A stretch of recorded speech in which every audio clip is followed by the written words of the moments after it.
All right, let's get underway. We're streaming, we're recording. With that, Harris, I will turn the mic over to you. Okay, thank you very much. So glad so many of you could make it today. We're very lucky today to have the author Richard Sakwa with us. Professor Sakwa from Kent University in England has just written a very important book, which is what we gave the title of this talk.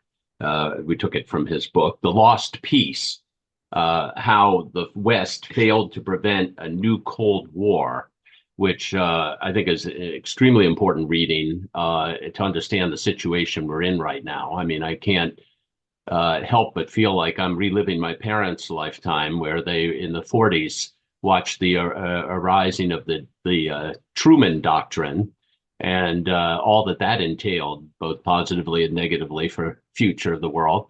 And I feel like we're in another similar time, and I think that Professor Sakwa does as good a job as anybody I've ever seen encapsulating what is at stake in all of that. So I think we're very fortunate to have him. He's a very prolific author on Russian politics, on the career of Vladimir Putin, for example, on what's happened in Ukraine. And so we're very fortunate to have him with us today. He will give some opening remarks, and then we will have some questions from a panel, and then questions from the audience, from all of you. So looking forward to a very good event. And thank you so much, Professor Sakwa. The floor is yours. Thank you very much, and thank you for the introduction. And it's a great pleasure to be with you. Well, for us, it's late afternoon to be with you today. Yep, the book came out, and before going into the substantive detail, I just want to make a few opening or general points.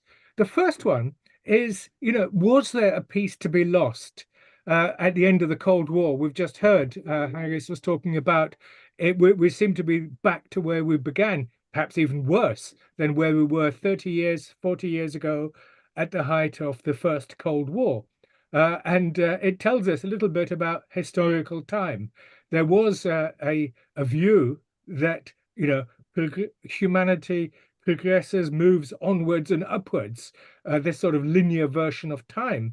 Unfortunately, these conflicts in which we find ourselves in, multiple conflicts, the growing, what I argue is a growing global anarchy, is really a sense of the restoration of cyclical time. We seem to be going around in circles, and each circle seems to be worse than the previous one, not better. So that's the sort of an opening thought. But if you like, the metapolitics behind the book, The Lost Peace, was and is the idea that some sort of peace order is possible. Now, a lot of realists would say it's not. That cyclical view of time suggests that, great power politics will always dominate. This is the classic realist idea that you would, when you have great powers, if you have a state system, if you have an anarchic state system, you're going to have endless conflict. So all you can do is manage conflict, and then we have a lot of literature of how to do it. What I'm arguing is that an alternative peace order is possible, that we glimpsed this at the end of the first Cold War. And I'll explain why I believe that. I mean, of course, history seems to have proven the opposite, but nevertheless, the idea that an alternative is possible, it's only going to be possible if we can conceptualize the possibility of an alternative. And so that the book was, it doesn't give the answers, but it tries to provide a framework, a context about this metapolitics. Now, as I say, this idea of the metapolitics that peace is possible is, something hugely contested. But I think even, everybody involved in the Massachusetts Peace Action Group must believe that a peace order is possible. Otherwise, we're all wasting our time. But I don't believe that's the case, contrary to the evidence. So that's the idea. And the idea is to start a debate and to provide a framework and a conceptual framework for that debate. So I don't have the answers. So I very much look forward to the discussion and questions maybe in a few minutes' time.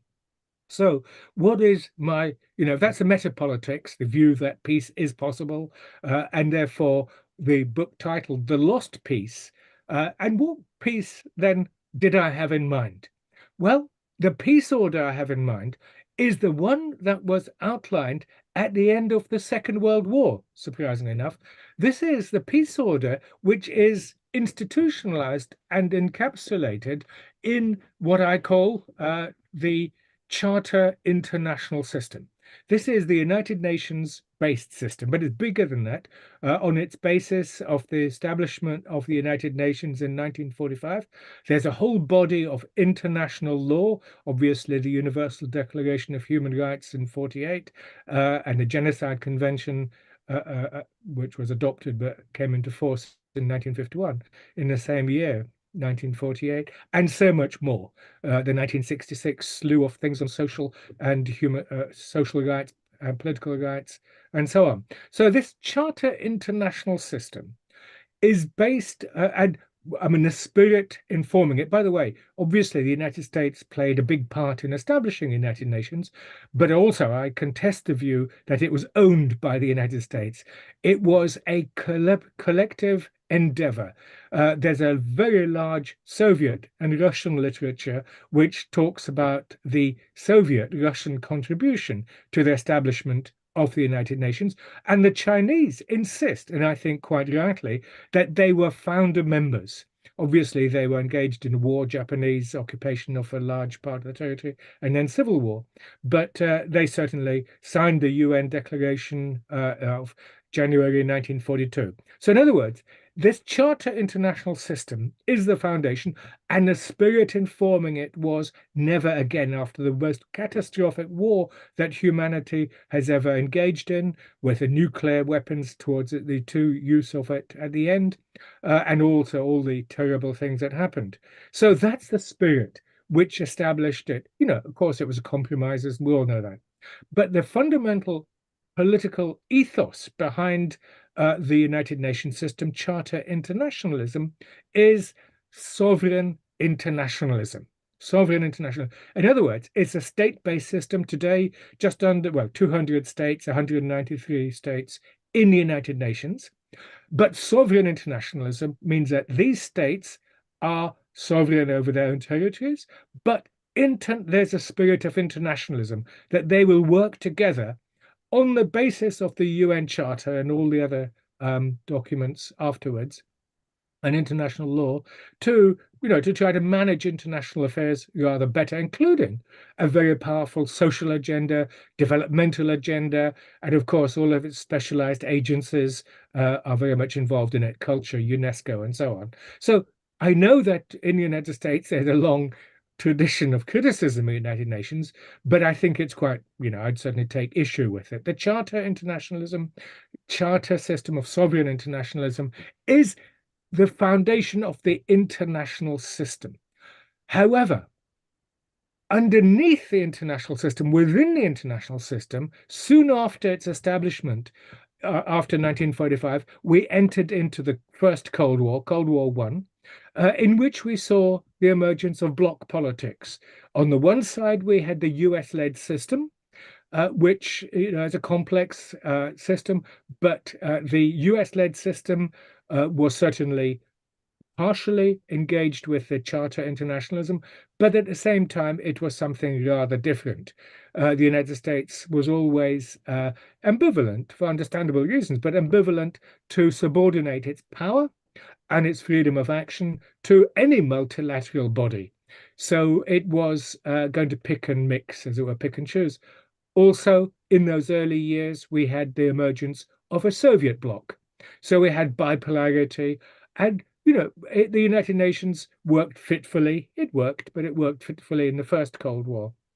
Then, in 1985, Mikhail Sergeyevich Gorbachev, at the head of the Soviet Union, launched perestroika, and soon after, on the basis of what he called, and what we all call, the new political thinking, which had been nurtured and which had been maturing within the Soviet system, We're talking about the institutes of the Academy of Sciences. I've met many of the people who've argued and developed this idea for new political thinking, repudiated the American or realist equivalent of, the Soviet equivalent was Marxist, Leninist, inevitable hostility between capitalism and socialism and so on.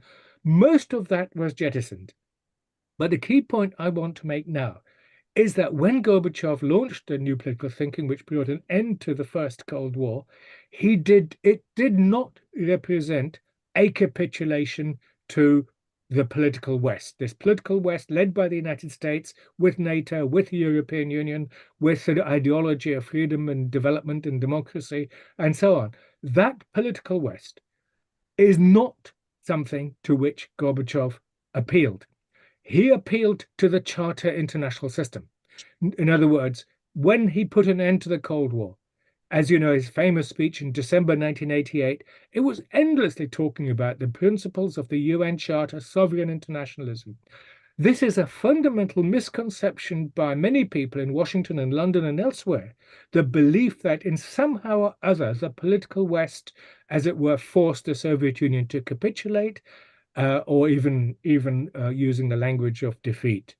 This is fundamental. And Gorbachev, who died just under 2 years ago, to the end, always argued, no, it was an appeal to the United Nations, to this charter system. And more than just the words of that, he actually appealed to the spirit of cooperation at the heart of the charter international system. Unfortunately, and I'm cutting long story short, unfortunately, those in Washington, right from the start, and I trace that in the book, right from the start, were not willing to accept the terms on which the Soviet Union and then Russia was putting an end to the Cold War, which was a cooperative peace order based on sovereign internationalism.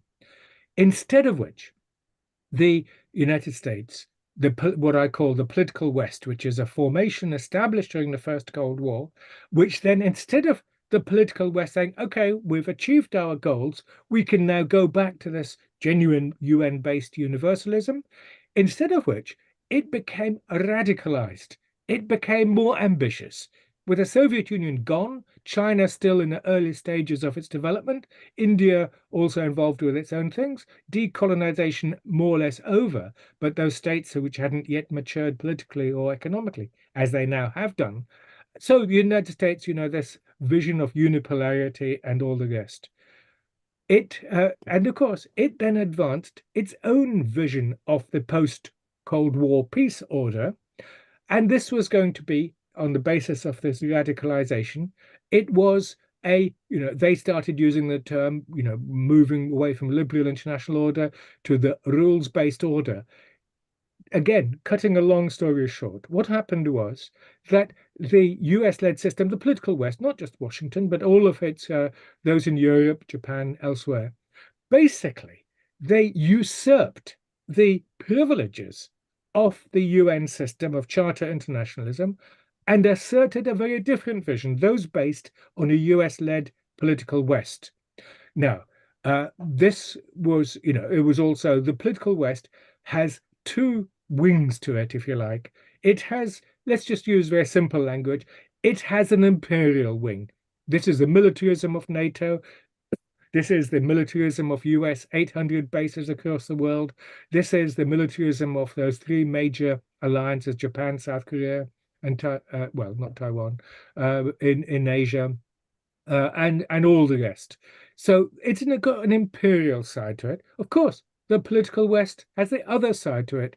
And this other side is Commonwealth. This is what Eikenberry talks about, liberal internationalism, globalization, economic development. So this political West has two sides to it, but even the Commonwealth side is, as it were, again, part of this larger political West. After 1991, with the emergence of Russia, it said, look, we certainly want to become part of this world community based on UN Charter, sovereign internationalism. We will work with the political West. More than that, we accept that the political West, and Putin said this again later, Yeltsin, of course, and Gorbachev said, we accept that a degree of US leadership as the most powerful state in the world, the largest economy, etc. We'll work with US leadership, but we will not work with US hegemony. We will not work with US primacy. We will not work with visions of US exceptionalism. We will not work with visions of US unipolarity. So right from the start, and this is well before Putin, this was Gorbachev's argument. This was Boris Yeltsin's argument in the 1990s. So they were willing to work with the US, with the political West, but not to become a subaltern power. Now, this came as a shock to Washington because they assumed that Russia would take the role of the legacy great powers, Germany, France, Japan, even the United Kingdom, that they would become part of this US-led political West. But the terms on which Russia was going to enter that political West were unacceptable to Moscow, well before Putin, well before. He tried to make it work in the early years, that is, and he failed. And so we could not find a formula to establish this post-Cold War peace order. And so as a result, we had a gradual slide into a second Cold War, which is where we are today. Because this political West is a child, is a creature of the first Cold War. NATO enlargement, who needed it? Unless you had a logic of conflict embedded in it. I mean, I could go and talk now quite a long time about European choices. And I'll just say very briefly, on our continent, this one, European continent, there was, and Gorbachev and Yeltsin and Putin all talked, and indeed French leaders, of some sort of pan-continental peace order, pan-European peace order, not necessarily Gaullist. François Mitterrand, after the end of the First Cold War, talked about a confederation of Europe.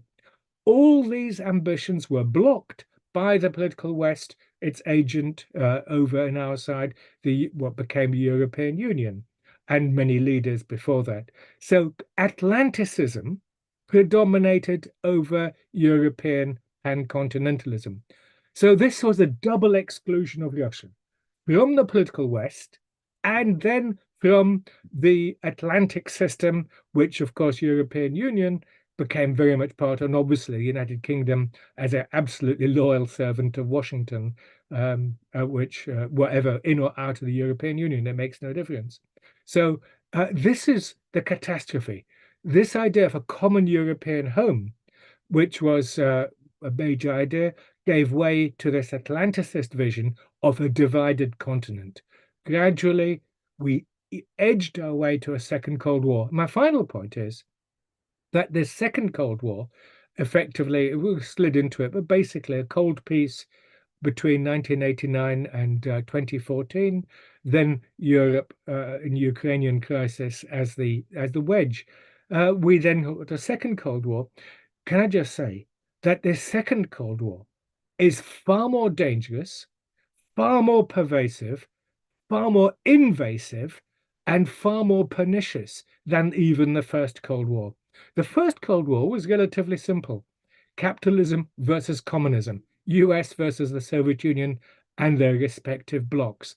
Today, we're in an all-encompassing informational war, propaganda war, militarist exercises taking place up and down the continent. These were taking place well before 2014 as well, because of NATO. I've just been reading an extraordinarily disturbing article about the NATO, note, bombing campaign of the Federal Republic of Yugoslavia from March 1999. And Madeleine Albright got the war she wanted. They went into the Rambouillet talks in Paris beginning in January with the Kosovo leaders, looking for war. And she actually warned, if you don't accept these terms, you're going to be bombed. She said that on the very first day of the conference. Can you believe it? So, this is and this, of course, then establishes a framework for the second Cold War. Unfortunately, It's so hard to get orientation in the Second Cold War, especially with the legacy media, as we call it. So we are now in an exceptionally difficult and threatening, and of course, we're closer to nuclear exchange today, these days than ever before. Maybe my final point will be to say that we don't know how the Ukraine war will end, but as the tide of battle looks as if it is shifting in Russia's direction, it looks as if the political West is going to be defeated big time. We know that the big loser already of this war is the European Union. We know for economic and political reasons, but the whole political West may well be defeated. This was something so unanticipated. This this book by this book by Emmanuel Todd it's still I think only in French. It's called in English it's called The Defeat of the West. He's been warning about defeat and the consequences as the West faces defeat. It will, and we've just seen discussions about France is talking about ground troops in Ukraine, an extension of the war, and indeed both sides are talking about preventive or salutary nuclear strikes or equivalents. It could be with these hypersonic missiles and so on. So we are in an exceptionally dangerous moment. Anyway, I better stop there, and I look forward to the discussion. Thank you. Well, maybe I could kick off with a question that gets back to one of the things you raised in your prospectus for the talk, which is the question of is there a possibility? Because we have the Mearsheimers and other thinkers of the world who think there is no possibility of peace. They're realists. They're cynics in a sense about human behavior. And one of the things that's attractive about your critique is it's holding up values and ideals that we sort of have to believe in if we believe in human survival. I guess one question to sort of kick that off is to go back again to 1945 and look at the question, was a peace order really possible then? We know that Franklin Roosevelt imagined and propagandized for U.S.-Soviet cooperation after the war. And many people, I've been reading some of the writers like Freeland who write about the Truman Doctrine and the failure of that vision. They're very schizophrenic about whether they seem to think that was even in the cards or that Roosevelt even meant it. It didn't come to pass. Truman went completely the other way. So I guess one question is, before you jump into where we are today, what we could do today to be hopeful, was there hope then? If Roosevelt had lived, I mean, I know it's counterfactual history, but if Roosevelt had lived, could we have had no Cold War period? And if we could, because again, to believe in the future, you sometimes have to believe the past could have been better. If it could never have been better, why would the future ever be better? So I throw that all on the table for you, but I know you have more insight into that than most. No. Well, as you say, thank you. I'll start with the last point. If we believe that some possibility, then I forgot, I've lost the thread there, but I was going to say that that the belief that some sort of alternative is possible is generated today even more. You say if we lost it in 1945, which we did today, but of course, what we're witnessing today is more challenges. I'm thinking of climate change. I'm talking about development issues. Technology has also changed. That if we could grasp the possibility of peace in 1945, the urgency of peace today is even more, especially since we're moving, as many Western European leaders talking about, we're in a pre-war situation. But I've forgotten the name of the vice president whom Roosevelt did not appoint, instead of which he appointed Truman. Who was that guy? Henry Wallace. That's it. Yeah. And who gave yes. a speech actually in 46 about how we should maintain cooperation with the Soviet Union, and then lost his position in the cabinet as a result. Yes. He went on to, I think, to fight the election in 1948 as an independent, as Yeah. a socialist even, and very much on a peace platform. Yeah. So if, again, a second counterfactual, if he'd been appointed vice president in 44, then it would have gone a very different way indeed. So leadership is important in all of these things. That's where I think Mearsheimer's rather narrow interpretation of it is limiting. But also, of course, the liberal view is also inadequate in my perspective, because underlying the liberal Commonwealth idea, you have this idea not of sovereign, and again, a different form, not sovereign internationalism at the level of international politics, but democratic internationalism, which also has an imperial motif to it. We know that in the 19th century British Empire was based on liberal imperialism. It was based on many other things as well, but it certainly became increasingly dominated by that idea, which of course we know where all of that ended. So yeah. So in 1945, the world was open. Many people on the Soviet side, and including great historians like Jeffrey Roberts, argues that the Cold War was highly avoidable at that time. I'm not sure, but nevertheless, but Stalin is long gone, Truman is long gone, all of that is long gone. But what we did see as a result of this, the embedding of Cold War practices in this political West. I'm talking about NATO, high militarism, high military expenditure. Okay, the 1990s, it fell a little bit, and its US expenditure is, I think, 3% of GDP now, rather than 6% at the height of the Cold War. But still, it's huge. But today, with the forces lined up, the key point about a Cold War is to try, that's why it's called a Cold War, is to avoid it becoming a hot war, and especially going to the nuclear escalation level. We're today in the foothills of the Third World War.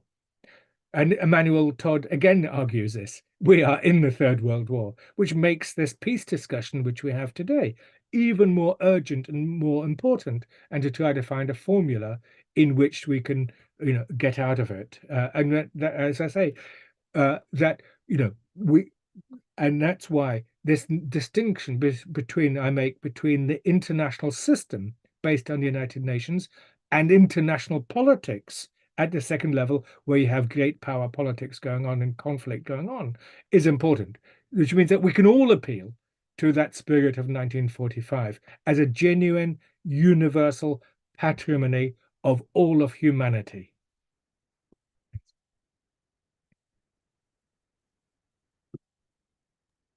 Well, thank you. Brian, do you want to take over as sort of emceeing our questions from the audience? Sure, absolutely. I already see a lot of hands, a lot of questions.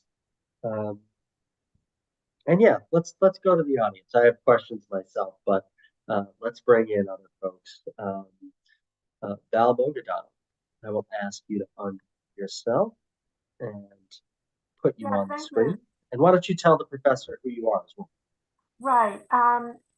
Hello, Professor Sakwa. My name is Valentina Mogadam. I'm professor of sociology and international affairs at Northeastern University here in Boston, and I am also a board member of Massachusetts Peace Action and a member of its Middle East Working Group. And I really, appreciated your talk, and I've already made a note to obtain your book ASAP. When you say that, I have two questions for you, but let me just preface it by saying that, I agree that there is something to be said for realism, the realist position, but it does have its limitations, as you mentioned. I'm a world systems person myself, and I think that the late Wallerstein would absolutely agree with you that today's situation is far riskier and more dangerous and pernicious than the original Cold War, because as he explained, there was a certain equilibrium at the time, which prevented something like a nuclear disaster. And there were of course conflicts, but not that sense of unease that we all have today. So my two questions are the following: whatever happened to the EU back in the early late 1990s and well, the 1990s and even into the new century, especially with all that disagreement over the U.S. and U.K. invasion of Iraq, we thought that some of us thought that the EU might be a more democratic and peaceful alternative to U.S. style capitalism and imperialism. So, A, what turned the EU around?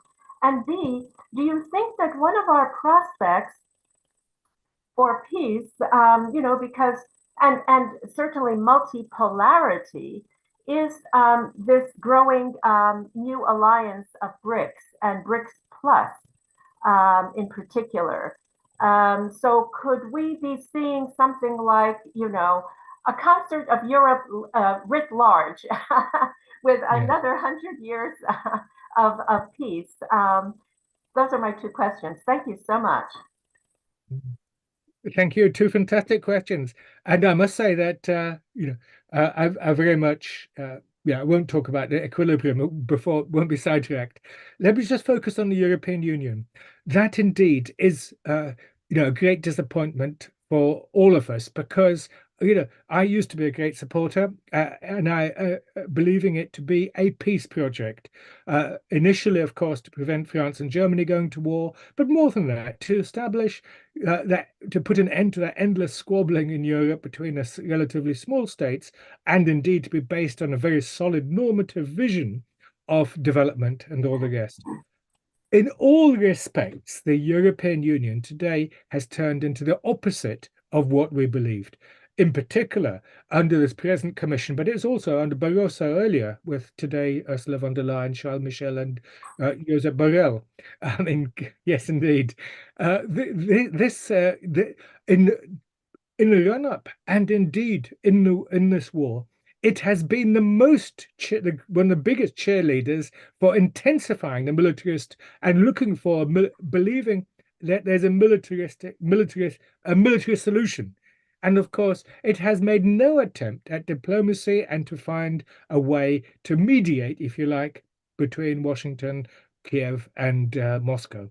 So it's completely failed. In fact, it's quite the opposite. It has repudiated its very normative foundations. We could say much more about in economic terms also, as a world systems person, the way that capital has changed, and instead of it being developmental industrial strategy, it became a regulatory a neoliberal body. So what happened to it? Why? Then of course you say why? And you talk about Iraq. Yes, at that stage you say there was new Europe versus old Europe, and the old European powers, France and Germany and Russia, the three. But don't forget, Washington works assiduously to prevent genuine rapprochement between Berlin and Moscow. And of course the British really keen acting as the outrider for Washington in doing that. And at various moments it looked as if there would be this deeper rapprochement. That's why the United States absolutely hated the Nord Stream pipeline and the economic links and so on. Just by the way, just as the United States worked assiduously all the way back from 1991 to ensure that there would be no sustainable, genuine peace between Kiev and Moscow as well. Because it was, from Brzezinski to say that, really, we've got to stop this. And of course, they've done a brilliant job. Of course, there's plenty in Ukraine who also wanted to do it. But what they did was empowered that particular vision of Ukrainian nationhood and statehood, as opposed to different versions, which are more pluralistic, more universal and so on. So thank you very much. It's the European Union now. The fate of it is very much in question. It's a huge loser of this war. And, many of us are talking now that it may not even survive after this. But we have to see how the war develops. As for multipolarity, you're absolutely right again. I won't go into the concept, but what can I say something which I think is fundamental? I mentioned this political West. I use that term because I think there's other Wests. I believe there's a better West out there as well, civilizational West and a cultural West going back to, not just simply Greco-Roman or Judeo-Christian, but the way that this cultural West, all the way back to the Axial Age, was deeply involved with Persia, with many other, it was even Cynic and Indo cultures. So that West I'm talking about. But this political West is this beast which we are faced with today. But you're absolutely right. Opposed to this political West, but in a different logic entirely I see emerging a political East. Mhm. In some ways, this is the Russo-Chinese alignment. It's not an alliance, but Mhm. also you mentioned BRICS. As you know, on the 1st of January, it's got 5 new members: Egypt, Ethiopia, United Arab Emirates, Saudi Arabia, and Iran. So you know what? Wow, you can say the BRICS plus all that their talk, the normative basis, and of course the Shanghai Cooperation Organization and the African Union. Its recent summit has been fascinating. Also, you know, the in Latin America, Lula in Brazil is saying some very interesting things, and other leaders there as well. So we see a very loose political East emerging, opposed to the hegemony and the dominance and the primacy of the US-led political West. But can I just make absolutely clear, stress one point, that this political East does not does not replicate the logic of the political West. It actually repudiates its logic of Cold War and this Mearsheimer sort of very brutal realism. I mean, I have enormous amount of respect for John, very much indeed. But can I give a little anecdote for 2 seconds? We were uh, we were at a conference in which I actually stressed, as I've been doing for many years now, the importance of the international system to pull it out from this, from the international politics idea, and saying, you know, international system, United Nations. I don't believe there's no world government, of course, and so on. But, you know, as we were leaving a conference, we were on a panel together. He clapped me on the shoulder and said, Richard, okay, I'll give you this multilateral organizations do influence international politics. I'll give you 2%. 2% he gave me. And I said, John, I will treasure that 2% for the rest of my life. So we've got 2%, you know, it's a start, but it's something. Thanks.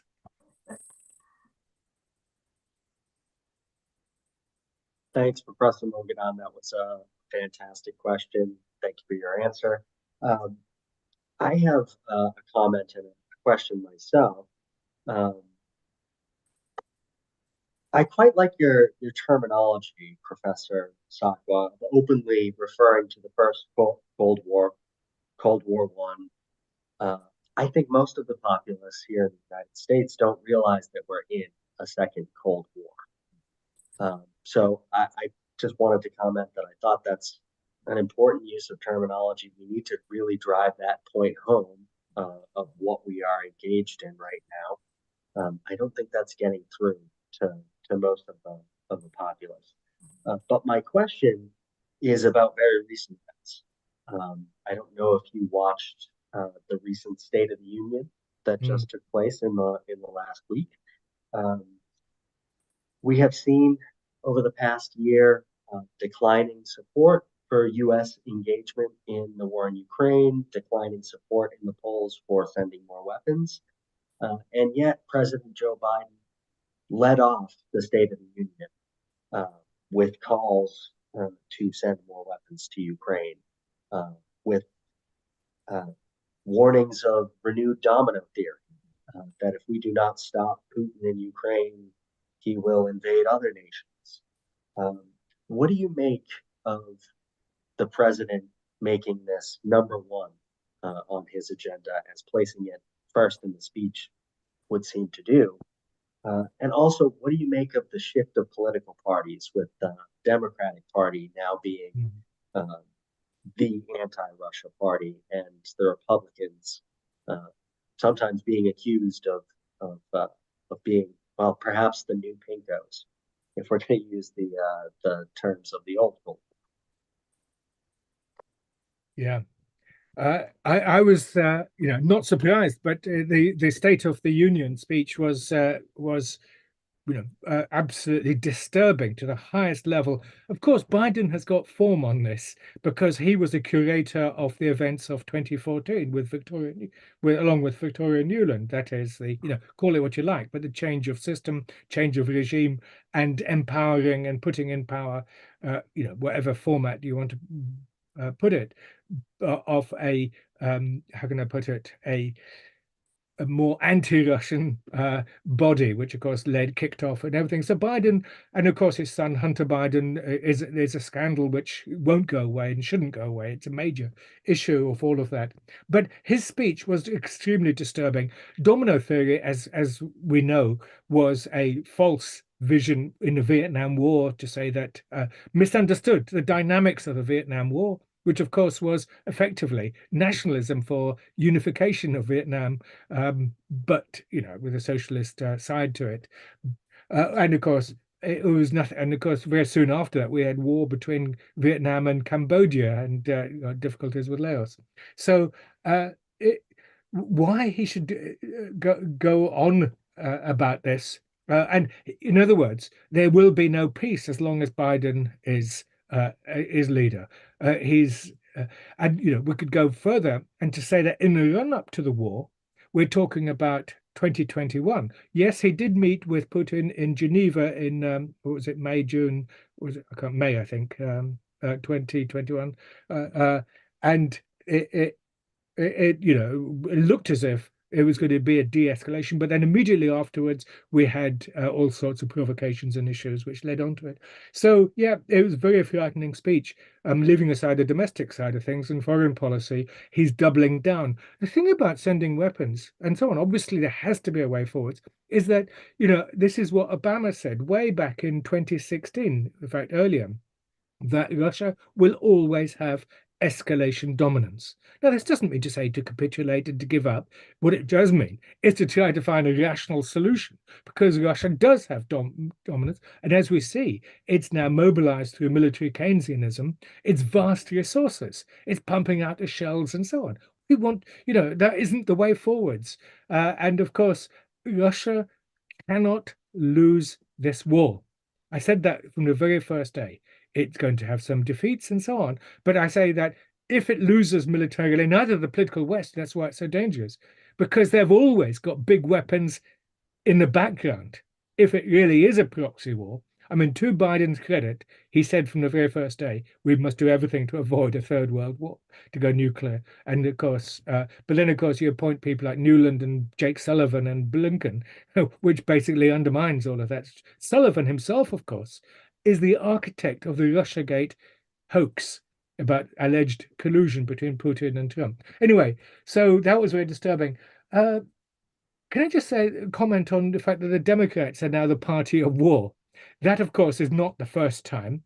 And from my model, it makes sense because those guys, the Democrats, are precisely advocates of this democratic internationalism rather than this sovereign internationalism, and why some of the Republicans are more skeptical. And, I'm talking about the best of the Republican, best of the conservatives, as reflected, for example, in this journal called The American Conservative, which, and people like Douglas McGregor and all the rest who have been very active, Scott Ritter. Now, why? Because they are old-fashioned conservative internationalists. They want the United States, and they're quite right. They will defend America's interests, quite as they should do, but in the framework of conservative, responsible nationalism, conservative internationalism, this tradition which dominated the US throughout most of the 19th century. Of course, you've got a rather virulent form of that in the 30s, which again the Lindbergh sort, which is not what I'm talking about. America firsters and all of that.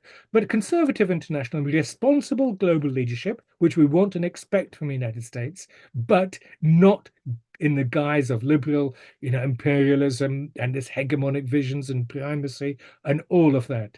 So it's not surprising. And by the way, it's also going to be the case why New Labour, so-called left party, was the most virulent and militant also, because they are, what we have is this unholy alliance of the neoconservatives with the liberal internationalists.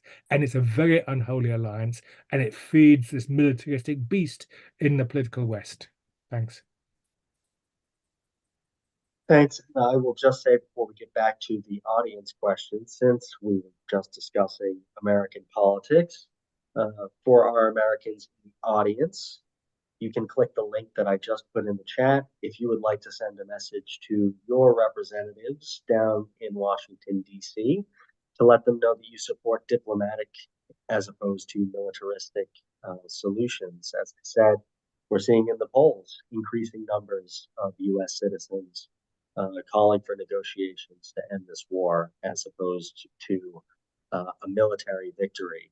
And we've seen even high-ranking military officials here in the United States say that there really isn't a military solution to this issue. So if you'd like to pressure your politicians, I suggest that you click that link. It's very quick, very easy. Send them a message in support of diplomacy to end this war. Next on the list, I see Michael Hoey. Michael? Yeah, right. Yours. Okay, my question goes back to the Partnership for Peace initiative in the early 90s, 94, 97, when the US and Russia were talking about being part of this NATO umbrella. So Vladimir Putin, to my understanding, brought a lot of prosperity to Russia through the sale of hydrocarbons or the increased sale in the early 2000s. But the other thing is, I think he reinvigorated their military export sectors. So countries that had bought Russian arms, tanks, and planes in the time of the Soviet Union were brought back as customers. And apparently this is also a large chunk of Russian export earnings. In fact, I think that they tied the US for number one arms exporter certain years in the past 20 years. Apparently it's down now since the special military operation. But my question is, if Russia and the US had been more productive in the Partnership for Peace, would they have been able to integrate the Russian arms export sector like the other NATO countries into some kind of interoperability or something like that? Or would it, is that a factor, the fact that their military and then these new private military corporations that are all over Africa and Syria and places like that, is this a factor in the whole dynamic of the new Cold War, the military aspect of Russia's production? Yes. Partnership for Peace would have offered an alternative to NATO enlargement. And this is exactly what Boris Nikolaevich Yeltsin was anticipating in 1994. The idea of Partnership for Peace came up, and this represented genuine innovation and intellectual sort of new ideas on the table for security. And so he went along with that. Russia, there were issues in 1994, but it was in December 1994 at the meeting of the OSCE, or became the OSCE in that meeting in Budapest in December 1994, that Yeltsin was informed by Clinton, well, this PFP, Partnership for Peace, isn't what we're going to do. We're going to enlarge NATO. Yeltsin was shocked and disturbed. And that's when Yeltsin first, well, it was used before, but he, for the first time, used the term the Cold Peace. So it was Yeltsin in December 1994 that warned what would happen with NATO enlargement. And why they needed to do it, you could say, look, these East European countries wanted to join NATO. Sure, they did. I would understand that. But given the structure of choices for security, if they had been given a different menu, and there was another good menu, which would have been less dangerous because with less Russian opposition. In other words, an inclusive peace order rather than one which continued and perpetuated the logic of Cold War, which NATO enlargement did. So absolutely right. But as for arms exports, yes, in the 1990s, Russia exported arms above all to China and India, and it kept the Russian military-industrial complex going over because, absolute economic collapse in the 1990s. Then in the 2000s, the military-industrial complex continued, and indeed, as you say, it shared top place with the US for quite a number of years, with a lot of very good weapons. Maybe some of them would lack that technological sophistication of some of the US stuff, but it works. And this is why, a lot of African and Indian and Asian countries still go would have done before the war for Russian stuff, because it works, and some of it's leadership. Can I just make a broader point, 2 points even, and that we forget often that Russia is a full service economy, full. It's got a huge financial sector. It's got a huge metallurgical sector, huge manufacturing sector. It's got, and in technological innovation, we're talking about Yandex, we're talking about other stuff. It's really world class. It's also got a shipbuilding industry. It's got a aircraft building industry. Now, of course, the Suhois, the MiGs, are world class. The Suhoi 35 is as good as, some people say better than the F-35. So, we're talking about, real full service economy. And of course, arms sales, by the way, today, since sanctions began in 2014, Russia's agricultural sector has also developed. It now sells more, but this is before the war, before 2022. Food sales exceeded arms sales, just as an example, that Russia is a full service economy. Those crazes in the United States, like McCain, what's his first name? What's McCain? John McCain. John McCain, yeah. John McCain, when he said, Russia was a gas station with nukes, a more ignorant comment could hardly be conceived. So thanks for your question. Yes, thanks, Michael. Next up, I see Donald Smith, who you actually asked an interesting question in the chat as well about very recent history. Okay, so Professor Sakwa, I wanted to follow up on Valentina's question about, why did the EU so meekly submit to Uncle Sam's war in Ukraine, and at so much cost to EU for energy, etc. And is it going to result in the rise of rightist, far right regimes that are populists and sort of semi-fascist, just like this whole war in Ukraine could benefit Trump, as some people have mentioned before. So that's the question. And the second question is, why aren't more academics, can the academics who are aware of this get together to stop this crazy militarism and to educate the public about the lies that are happening, not just for Russia, but about China? We haven't even mentioned China, and the US is actively preparing for war with China, which is the stupidest idea in the world. And so maybe you can comment on those. So the two questions are, why did the EU submit, and can academics? Anyway, thank you. Yeah, I mean, the question of the EU is in part a leadership question. That Ursula von der Leyen was put there she used to be the German defense minister, and a very poor one. I mean, she was considered a failure. Is that I mean, she is very much pro-American, and of the worst sort, that is, and a whole leadership team. Why the EU? Of course, you could say it's the so-called new Europeans. The East Europeans have been pushing it this way, and they certainly have. But even the old Europeans have failed.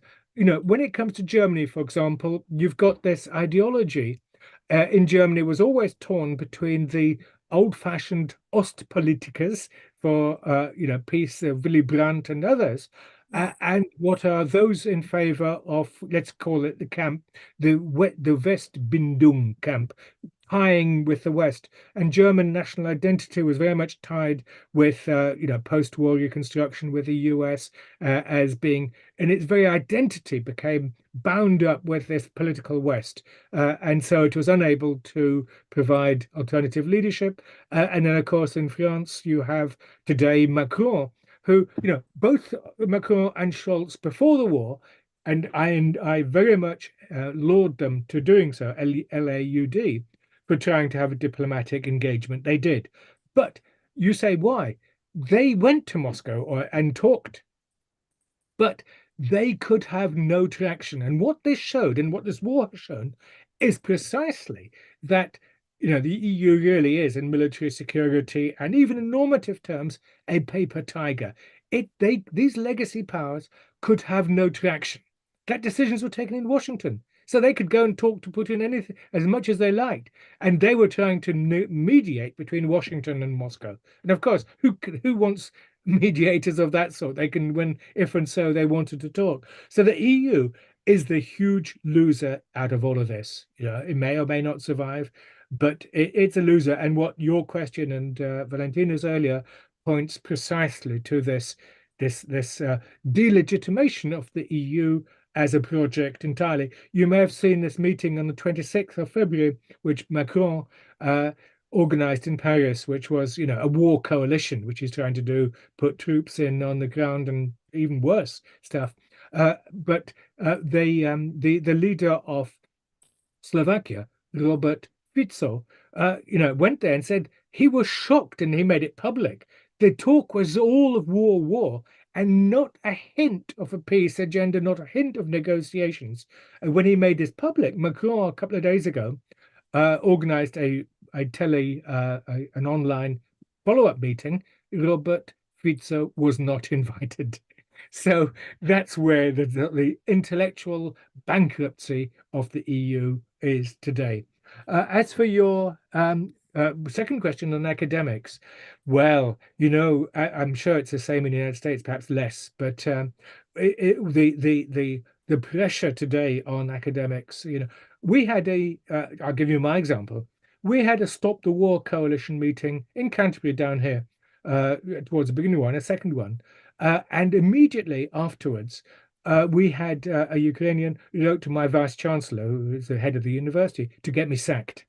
I gave a talk in Nottingham earlier, springtime last year, and it went down very well. And it was questions and answers, and it was a good, lively audience, about 100 some academics, students, really good session. Afterwards, two academics, colleagues of the friend who invited me, wrote to their vice chancellor, calling for him to be sacked for having invited me, because we had an open discussion of the sort we're having now. That's a sort of intellectual terror we live under. As I said, second Cold Wars, this would never have happened in the first Cold War, that people would not have been so shameless to use these sort of punitive sanctions. But way back 10 years ago, already at the major professional organization, ASSIS, Americans were no longer Association for Slavic, East European and Eurasian Studies, that younger scholars were telling me in Boston, where we met, and other places, saying, they don't dare to say anything more balanced views of Russia. I mean, you can criticize Russia, and you should, as much as you like, but always to be intellectual, to be balanced, to be, normal, rather than this sort of Cold War language. But they said, look, we're changing our subject. We'll never get tenure and never get promotion if we're saying this. So thanks for raising this question of this intellectual atmosphere, neo-McCarthyite atmosphere under which we live today. Thanks. And before we move away from Donald, I just wanted to reference a question that Donald asked in the chat about the recent resignation of, and you mentioned her earlier, Victoria Nuland, longtime powerful figure at the State Department, former chief of the diplomatic desk in Ukraine, former aide to Vice President Dick Cheney during the height of the Iraq War. I heard many analysts saying that resignation might indicate a shift in U.S. policy toward Russia and Ukraine. What do you make of that, Professor Sakwa? Sadly, I don't think so. It looks like Victoria Nuland, who is the architect of the, call it what you like, coup or revolution or a change of regime in February 2014, and all the other stuff you've just mentioned. She resigned probably because of thwarted ambition. Yeah. As you know, she wanted to become Deputy Secretary of State. And this post went to, I think, Kurt Campbell. And whoever ratifies this, it was a Senate, I suppose, said that she was unconfirmable, I think the word they used. And she was, of course, acting Deputy Secretary of State. She was not confirmed. Until then, she'd been Deputy Undersecretary for Political Affairs. And when she was not, and when they confirmed Kurt Campbell, she was really miffed, really upset. And so she did it. So sadly, her departure does not betoken a shift in policy. but it may mean, I don't know who's replaced her Deputy Under Secretary of State for Political Affairs, but I doubt if there's anybody more rational, because we've got this team of Jake Sullivan. I mean, I particularly emphasize him because he is the, if you like, the Svengali figure behind all of this war, by the way. It's Jake Sullivan. He was deeply invested. He was the one at the Democratic National Congress in July 2016 who was going around making up this lie of Putin-Trump collusion. He was the one going and said it. He was the one who drove this whole thing, which fed into the Second Cold War, which prevented, this is not an endorsement of Trump by any means, but one of his major foreign policy positions was it makes sense to get on with Russia. And he was, on that point, absolutely right. But the deep state, if you want to call it that, the security people did absolutely everything to thwart that. So this is why I say this political West, as a political phenomenon, we need to dissect it and to see, how it works. And Jake Sullivan, as you say, a Democrat, is one of the most ardent partisans of war. And, somebody mentioned China, maybe we'll come to that. But of course, it's full spectrum. The fact that Biden, of course, doubled down on the Trumpian policy towards China is also very disturbing. I want to bring in Paul, who has his hand raised. Paul, if you're there, could you unmute yourself? The floor is yours. Hi there. Thank you very much for the presentation. Is Putin sufficiently rational and reasonable? For example, look at Navalny's death. Are Putin and Russia and its nuclear weapons a national security threat to the US? And if so, what should we do? We all want peace, but how do we resolve those issues as well? That's a very easy question to answer. Yes, he is rational. You may not agree with him, but he is very rational. And in fact, you shouldn't. Navalny's death, as you know, Budanov, the head of the GUR, the Ukrainian military intelligence, he actually says, as he said famously a couple of weeks back, I've got bad news for you. And this is the Western media hysteria over Navalny. It was a very sad death, obviously. Well, he said, look, I've got news for you. He died of natural causes. And all the bruising, is a sign that, for resuscitation after a heart attack. Yeah, I mean, he was in chipper form the day before his death, but he's clearly, his health had suffered from, absolutely inhumane treatment and kept in solitary confinement in awful conditions. So, yes, I mean, so Navalny is, I think, but on the major question, Putin is 100% rational. And in fact, it is, he is a moderate. You may say that's, in a circumstances, a crazy thing to say, but he is, in the Russian context, a moderate. He is being pushed by a lot of forces to get tough because, he began this war with between 160 and 190,000. It was nothing like when the Soviet Union invaded Czechoslovakia in August 1968. They had nearly 600,000 troops, 600,000 troops for a much smaller country, much smaller population. So the aim was again, it's not to justify it, not for a second, but, we need to understand the rationale of what was and the logic of the action. It was coercive diplomacy. It was an attempt, and he nearly won. We had a peace deal in Gomel in Belarus and then in Istanbul. And we saw this just last week in the Wall Street Journal, which published basically the points. And this was an extraordinary concessions to Ukraine. If they'd accepted that peace deal at that time, it would have saved, but who knows, the tens of thousands, hundreds of thousands who've died in the destruction of the society and the people. So, Putin was ready to negotiate. And it was all about negotiations. That's what it was about, this war. And it still is to this day. He keeps saying, if, no NATO enlargement, the principle, the terms, now the terms will be much harsher, but, absolutely it is. And it's the only way to go. And of course, anybody who looks for somebody to be more amenable after Putin is liable to be disappointed. And, almost certainly, after Putin, any Shmutin or Tutin or whoever who comes there will be much tougher.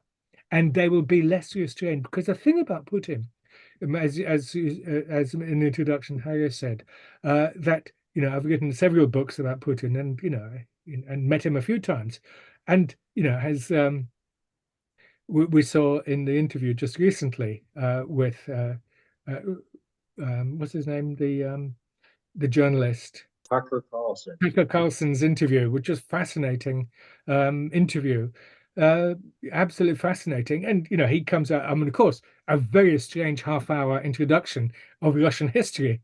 There's a joke attached to that. After he'd bored everybody for half an hour, he wanted to keep adding. The joke was afterwards, Tucker, you must remember, don't forget the battle of the Pechenegs against the Hazars in 868 as a vital understanding of contemporary politics.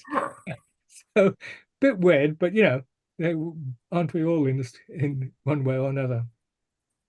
And the security threat, though. I mean, is Putin and the No. nuclear? No. Of course, there's a threat of escalation, absolutely. But in terms of the domino theory that if they win in Ukraine, they'll go on to Moldova and they'll go on. Yeah, of course, they're going to try to establish a security framework in which Moscow feels safe. And that is not an illegitimate goal. How they go about it is another question. But, it is a legitimate goal. I've been arguing for years, I used to be an associate fellow at Chatham House, that, we've got to take into account Russia's legitimate security concerns. This doesn't mean to say you dominate Ukraine. It doesn't mean to say that you try to change its system. What it does mean is that, just like US and Canada and Mexico, I keep saying, if the Chinese wanted to build a military base in Ireland, I think London would very quickly have something to say about it, just as the US would if it happened in Canada or Mexico or even, Cuba. We had nearly remember what happened in October 1962. So yes, you can make a deal with him. He's looking for a deal, and they will stick to it. And when they say, Russia can't be trusted, it's the West which has reneged on every fundamental promise it's made, beginning with promise not to enlarge NATO at the time the German unification talks in 1990, and all the way on. So, international politics is how it is. And, if it suits and if it's in Russia's national interests, then it will be a deal which will stick. And obviously, we want to find a deal which is good for Ukraine. Insofar as, anything is good for Ukraine at this stage, which is obviously the first stage, is to end the killing. Great, thank Thanks, you. Paul. That was a great question. Perhaps we'll bring in our last audience question. David, I'll ask you to unmute yourself and I'll bring you on screen. Go ahead with your question. Thank you for a very helpful presentation. I guess my question, you mentioned that both sides in the Ukraine war are rattling their nuclear weapons around, threatening to drop these. And of course, also with China, we're moving full scale forward on war in China, with China. Don't these leaders, all of them, realize that using nuclear weapons can so easily lead to a whole nuclear war and the destruction of our own societies, not only the enemy, and which is totally irrational and insane, and it's zero security for your own people as well as any other people in the world. Yeah, indeed, this is the tragedy of our times, is that it seems that that after 1945 there was this spirit, a sense that we can't allow this to happen again. But generations have moved on. This younger generation, in particular the younger generation in Europe, there's leaders of Estonia, of Finland and so on, have forgotten how awful war is going to be, especially in the nuclear age. So this idea of war, and even the idea of a war with China, I mean, how can they possibly even contemplate it? And of course, then again, you talk about the provocations, just as in a European context, we talk about Taiwan. That strategic ambiguity which the United States has pursued for so many years is a sensible policy, and of course to allow Taiwan to develop. But to say, to be as Biden has done in this, to shake, as it were, stick at China, to allow the Nancy Pelosi visit a couple of years back in August. That was so provocative. If you look at it, if you look at the world sitting in Beijing, or indeed sitting in Moscow, it looks very threatening. What these leaders in the West have lost all sense of measure and all sense of diplomacy. And this is the terrible thing of our times, is that diplomacy is condemned. It is, to talk to Beijing or to talk to Moscow is considered a privilege. It's considered appeasement even for these leaders. And I'm thinking above all of in London and in Washington. For these leaders, it's always 1938. It's always a new Hitler on the horizon, this demonization of the enemy, which it isn't. I mean, Xi Jinping, you disagree with him. And of course, China's a very difficult country to govern. Russia is a very difficult country to govern. And yet both, you can criticize them as they should be, but huge achievements as well. And Russia, as somebody alluded to earlier, the stabilization of the society. You go to Moscow, I've spent a lot of time outside of Moscow in the countryside and in the smaller towns. Extraordinary transformation, well governed. For example, a small village down in summer before last, we were in south of Nizhny Novgorod Oblast, a Tatar village. And this little town had exactly this, an office called Gosuslugi. And now this means state services, a one-stop shop for pensions, for any problems with heating. This was a small town, a large village, and it had all of that. It was this was now called Gosuslugi, state services, and you completely computerized everything. So you just pop in there, and they've got all the records, everything under Mishustin, who is an absolute wizard with technology. I mean, he transformed the tax system far, far in advance of anything in the West. And so Russia is a society. And one worst thing, so I could go on, but just the worst thing in this Cold War is that there's no talk about cultural exchanges or citizen diplomacy. There's so many people in the United States, brave people who used to do this. I mean, I'm thinking just in California, Sharon Tennyson, for example, Citizens CCI, fantastic organization, so many more. And in California, just something, Georgia Kelly with Praxis Peace International institution, and so many others, and you guys, of course. But I mean, how many trips, what engagement with Russian activists, peaceniks, and so on? It's, the gulf is so sharp and so intense, and I really don't know how we can get to the other side of this valley. I just hope we get there somehow or other. Thank you. Thank you. Thanks, David.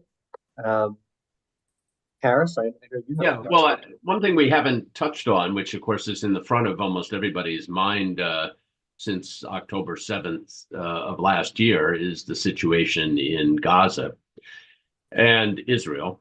And one thing that I think gets overlooked in all that I think is extremely important and relevant to what you're talking about, is the contrast between what China tried to do in the Middle East last year with Yemen, where they came in and actually tried to broker talks between Saudi Arabia and Iran over Yemen and de-escalate the war there.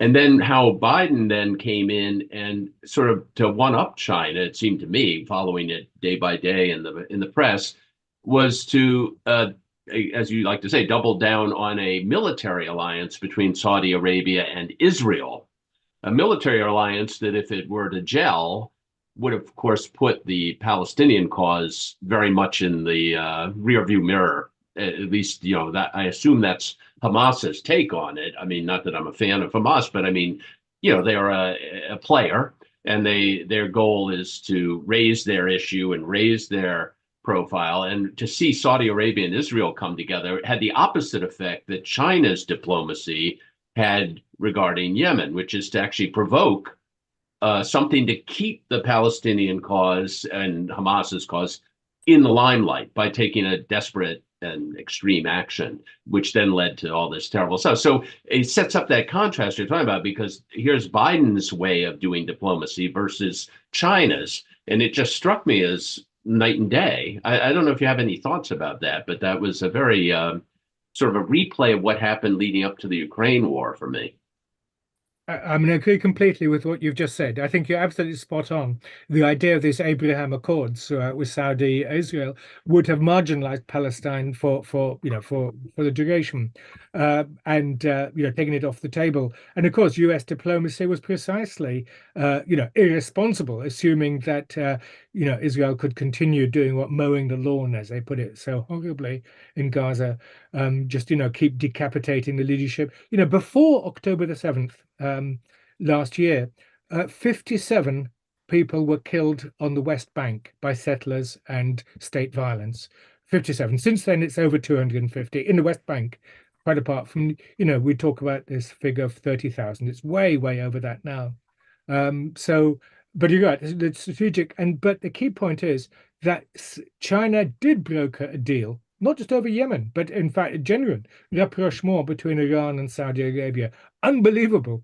And that's why I keep sticking to this idea of sovereign internationalism.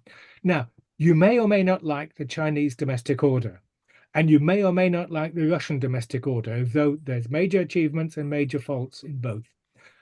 But in international politics, I don't stick to the liberal view that your external politics is an emanation of your domestic regime. It has never been that case. United States is a democratic society, more or less at home, yet it's the most militaristic. We all know there's Jeffrey Sachs has been 60 interventions, mostly illegal, and it's rogue power in all sorts of respects in global affairs. So international politics operates at a distance, at a remove from the domestic regime. And China and Russia, so I insist on it, are defending the UN system. Okay, they failed to, live up to those standards a lot of the time, definitely. Yet in international politics, they do, and that's what the basis of the political East is. That it is not trying to usurp, like the United States and the political West has done, the privileges of the UN-based system. They want to make it work. Now, we know that between the international system and international politics, there's always a gulf. There will always be double standards. But ultimately, you're absolutely right. So that's why, we cannot, that US diplomacy, and of course, this has been long on the table. I mean, Obama, Trump, and Biden failed, and they tried to put the Palestine question under the carpet, and it wasn't going to work, and it's come back with in such a monstrous form today. So you're absolutely right. And of course, again, this is raising, we are living at a moment when the world international politics is changing fundamentally. The international system remains the same, though many people are attacking it, but there's a major moment. The political West has overextended itself. It has exposed itself, as you've just outlined, in its inability to conduct sensible diplomacy. And other states are stepping in. Russia, China, India, Indonesia, Brazil, the leader of the African Union, South Africa, of course, with the International Court of Justice case against Israel. So much. So in other words, we're seeing the maturing of the international system and international politics within that system. And I very much welcome it. You may call it multipolarity. You don't need to. Just simply to say, none of these states in the Second Cold War are going to play that subaltern power part like they did in the past. They are now saying, no, we don't want these endless wars of the global north foisted on us. We've got better things to do. Peace and development for a start. Thanks. Well, that's one bit of good news. You mentioned him in brief. It's been good to have a long conversation without really talking about him, but he is the specter that's hanging over American politics. Of course, I'm talking about former president and almost certain Republican nominee for the presidency, Donald Trump. I wanted to get your comment on his policy regarding Ukraine and Russia while he was in office, and also his promises to solve everything through his negotiating prowess, perhaps before even returning to the White House. I think that's his latest boast of what he's going to do. What about President Trump and his record on Ukraine? I think that Trump 2 is going to be different from Trump 1. And in his first administration, he appointed, how can I put it, very strange people. I'm thinking of Mike Pompeo, thinking of John Bolton, and so on. Now, and of course, with the shadow of Russiagate hanging over him, the fact that Michael Flynn, who, again, a very interesting, I was going to say, strange person, but Flynn was sacked effectively within weeks of taking office, again under false claims, and maybe whether you like him or not, that's not the point. So Trump 2 will learn from Trump 1, and on Israel-Palestine, he's going to be even worse than Biden, because he says, let Israel finish the job. What a terrible thing to say. But on Ukraine, he is not vested in this war like Biden is. So Trump will, if he sticks to his views, I mean, it'd be marvelous if he has in his administration, I don't know what it would be. It depends on who he chooses. But, there's talk of J.D. Vance taking a position, which would be very interesting. There's talk even, can you believe it? I don't know what it looks like from your side. Somebody mentioned it to me the other day. Tulsi Gabbard could be playing a part in it, which would be marvelous. I have a lot of time for her, a lot of time. So it depends who he chooses. So, of course, in domestic politics, that's another thing. That's for you guys to deal with. But in international affairs, can I just stress one other thing? When he came into office in 2017, Russia 3 times, Moscow 3 times sent peace initiatives. They sent ideas of how to reset strategically so that work together over Ukraine and other issues. Because Trump was being beleaguered, and of course, then in May they set up the Mueller report investigation, special counsel. He was constantly working with one hand tied behind his back, in fact, 2 hands, in terms of his ability to deliver on international politics some of the positive ideas which he did have. He had a lot of negative ideas because Trump is he's not an old-fashioned conservative. National conservative internationalist. He's an old-fashioned mercantilist, of the worst order. So he's a mixed bag.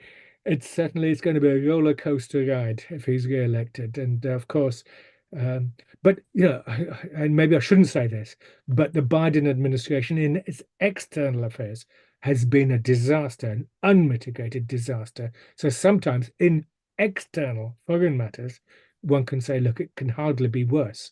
So maybe. But the thing about Trump, of course, he shakes things up. He shakes things up. And he understood that NATO was obsolete. He understood that it was dysfunction, not just because the Western powers, the European powers weren't contributing enough money, but he understood its very inner logic was dysfunctional. Well, he was right on so many things. Unfortunately, he didn't follow through on these issues because of his very bizarre personnel policy. Thank you, Professor. I want to turn it over to you, Harris, for any last words, and also to thank you for organizing this program. If you'd like to be like Harris and join the Ukraine campaign and organize programs like this and advocacy, I will put in again into the chat a link for you to sign up and become a member of Ukraine A Time for Peace. With that, thank you again. I'll turn it over to you, Harris. Well, no, I appreciate that. And we did, of course, end on a very controversial note. Everybody here is, sweating bullets over what's going to come because, as you said, Trump on the domestic scene is a huge step backwards for almost all of us in labor or whatever, environmental work and so on. But I think it is worth pointing out, as you did, that, when you hear your enemy say something that, people do respond to or do think what about that? You have to try to understand it. You have to try to say, like, why would that have any resonance? Why is it that the whole Republican Congress is blocking this? A lot of their reasons are terrible. They're partisan. They're just trying to put a spoke in Biden's wheel. But there, like you said, there are people who actually question these things on the other side of the aisle, and I haven't seen that in almost my whole lifetime, I would have to say. And that's no reason to support them, but it is a reason to hear what is being said and apply it to have a better Democratic Party program, or whatever you want to call it, center left program in this country. Because right now the center left is doing what Truman and Johnson did when they went to war, and kind of gave up the legacy of Franklin Roosevelt, who only went to war for something that probably most of us would accept as reasonable. So I don't know. I think you brought an incredible perspective to this, and I can't say how grateful I am that you agreed to speak with us today and share your wisdom with us. It's been my pleasure. Thank you. Well, thanks everyone for joining us. We will be sending out a follow-up email with not only a copy of this recording that we really ask that you spread to your networks, your friends and family, get this information out, but also those links to join the Ukraine campaign, to send messages to your members of Congress, and also how to get Professor Sakwa's new book. So with that, thank you for joining us, and enjoy the rest of your Sunday.